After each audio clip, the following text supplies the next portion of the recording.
Hey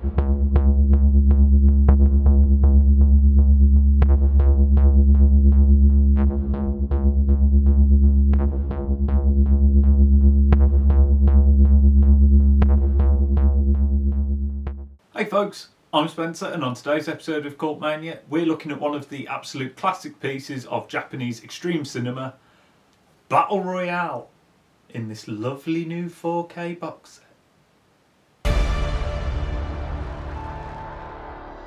Adapted from the controversial novel of the same name by Kaushin Takami, Battle Royale was directed by Kinji Fukasaku and the screenplay was written by his son Kenta. The plot of the film is pretty much the same as the plot of the book. It is about a group of school students who are going on a school trip. They're on the bus, they get knocked out, they wake up on a deserted island and have been told that they've been put into Battle Royale, a sort of state-sponsored death match in which each student must kill off every other student, and basically only one of them gets to survive and go back to a normal life. That's basically the plot of the film. It's about them, you follow sort of different students. It's a very sort of episodic style, which is borrowed directly from the novel. And you just follow them trying to survive and trying to come up with ways to sort of cheat their way out of the game. And yeah, that's it really. It sounds a very simple story, and it is, but it's effectively done. It's a very faithful adaptation as well. Apart from the fact that, look at the book. It's huge. It takes forever to read. I'm rereading it at the moment, and it takes forever. But, whole chapters get recreated fully. There are some slight changes, but all sort of in the mode of trying to just speed up the film and making it that little bit more cinematic.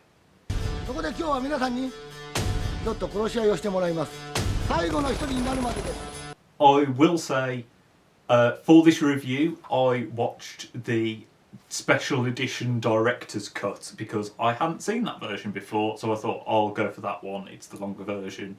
I have seen the standard edition. I would say I don't think it really matters which version you watch, but I'll get into a little bit more detail on what the differences are later. It is quite difficult to talk about acting in this film. It's very much an ensemble piece. As I said, you get sort of snippets with different characters. Sometimes characters turn up for a scene because they're dead by the end of the scene. And generally, a lot of the acting in this film is people running around, screaming, shooting guns at people, and then dying. Everyone's quite dramatic in how they die. There's a lot of... everyone in these films is incredibly durable. It's very much like people get shot 10 times and still are trying to kill you.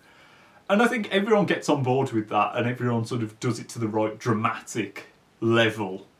It's all very over-the-top stuff. The sort of standout performance, as anyone who has seen the film will know, is Takeshi Kitano playing a character called Takeshi Kitano. He is the sort of teacher, I guess, that's placed in charge of running this year's Battle Royale, and he's brilliant in it. He's so incredibly dry through the entire film, and you really see his comic timing from his stand-up days, because he does mine so many sort of awkward, blackly comic laughs out of the film.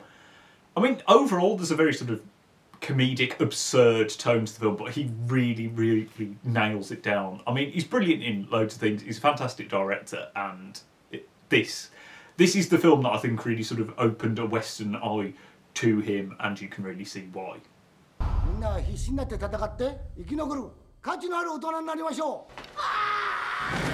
Visually, the film has a lot of the hallmarks of Fukasaku's style. He shoots the film very chaotically, especially the action sequences. There's a lot of cross-cutting, a lot of getting in really close to the violence, in very much the way that he shot a lot of his Yakuza films back in the sort of 60s and 70s. But it never feels intrusive. I don't think it ever steps into like sort of Jason Bourne, like swirly cam, what is happening. I think in part because I mean, it doesn't go quite to that level. It's a lot of cross-cutting, not a lot of shaky cam. But also, the fight scenes are meant to be chaotic. The action is chaotic because you've got to think these are supposed to be teenagers who, you know, were at school and don't know how to fire weaponry or hand-to-hand combat. It's all sort of suitably chaotic. I think it really helps put you in the moment and put you in the mindset of the kids. And the film knows when to take a step back, when to do some nice long shots. There are lots of sort of extravagant wides that almost have a sort of Kurosawa feel of people trekking along these sort of lovely coastlines that they've shot a lot of the film on. And you see these tiny little figures just going across the horizon. Those look really nice, and it does allow the pace of the film to not feel too intense, whilst also you have action quite frequently. It sort of keeps barreling along. This feels like the perfect sort of time as well to discuss the actual new release itself. I bought the 4K version. The film looks absolutely stunning. If you have a 4K player, this is definitely worth checking out. I mean, it's such a clean image, almost to the point that I think if you watch this with someone and you didn't tell them that the film is like 21 years old or something now, I don't think they'd think it was that old. It looks like something that could have released this year, to be perfectly honest. But outside of that added clarity, it's the HDR on the film is really the selling point. It's not the most colourful film in the world, but that means that when there is colour, you notice it even more. I mean, the lush greenery. I mean, it's a fantastic setting that they chose to film it on. But, you know, there are these lovely shots of trees, and they're so green, and it just looks lovely. The blood red, it really pops, especially against, like, the sort of more muted school. I'm sorry, I sound like a psycho. But, yeah, the blood really pops in a really stylish way. And there's some flashbacks to, like, the kids playing basketball, and just the vests that they're wearing. It's just got such a boldness to it that contrasts nicely with some of the more drab-looking scenes. The colour work in this release is absolutely fantastic, and I would say that this is now the benchmark film for Arrow. You know, Arrow's restorations, this is easily one of the nicest that they have done. I was so genuinely surprised how lovely the film looks. So yeah, if you've got a 4K player, definitely it's worth the 4K price tag.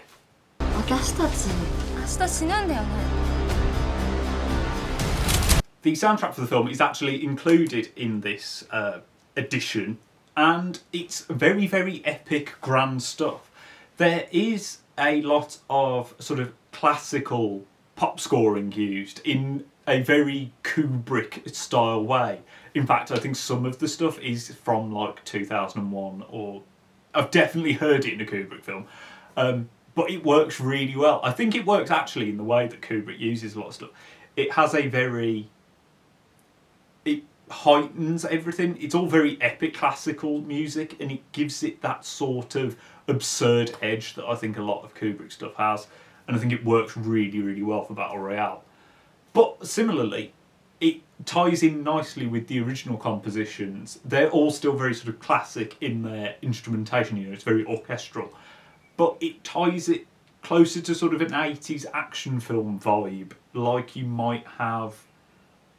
Predator is the one that sort of came to my mind, you know, in like big brass and strings and stuff like that. And I think it actually really suits, because again, the action has quite an over-the-top nature to it. You know, like I said, people get shot loads and loads of times and keep going.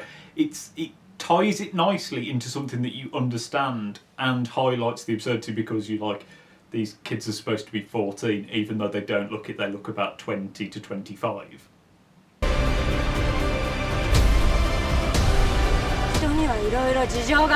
Now, of course, most people will know Battle Royale because it was such a controversial film. I mean, the novel was incredibly controversial.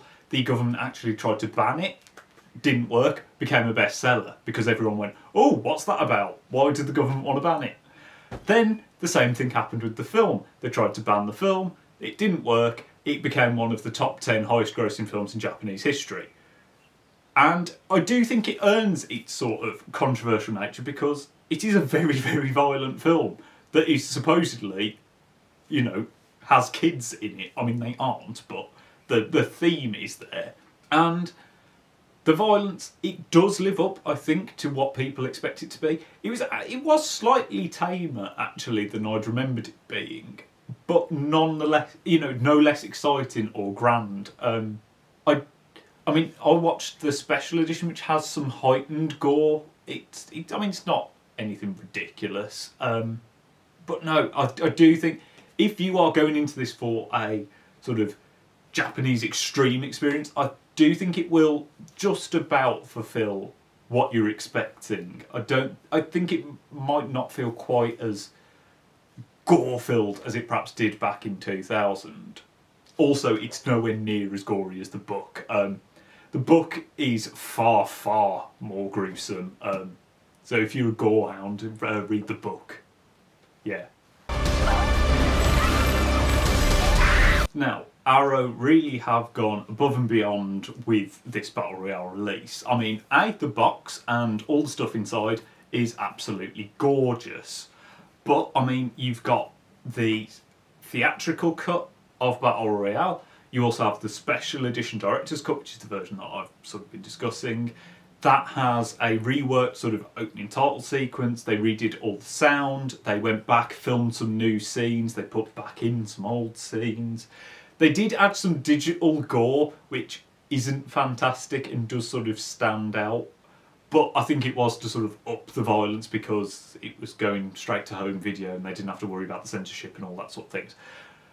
I mean, I don't think you can watch either, to be perfectly honest. I think the pacing works fine in both. But anyway, that's getting away from the point.